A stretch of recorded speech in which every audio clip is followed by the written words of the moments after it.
அதுல இறைவன் வந்து 5வது சொர்க்கத்திலேயும் 7வது சொர்க்கத்திலேயும் இருக்காரு. அதாவது இறைவன் இங்க இல்ல. புரியுதா? இறைவன் இங்க இல்ல.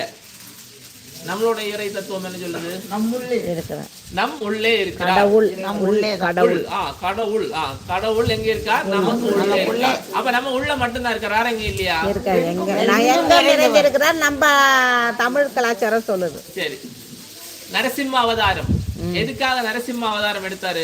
தூணிலும் இருக்கிறார். அப்ப இறைவன் இல்லாத இடம் எங்காவது இருக்கா? இறைவன் இல்லாத இடம் எந்த இடமும் கிடையாது. அதனாலதான் நம்ம என்ன பண்றோம்?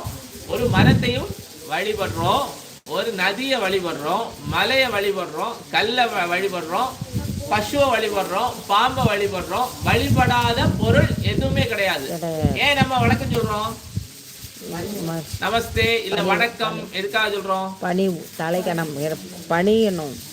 உங்களுக்கு உள்ள இருக்கக்கூடிய அந்த இறைவனை நான் வணங்குகிறேன்.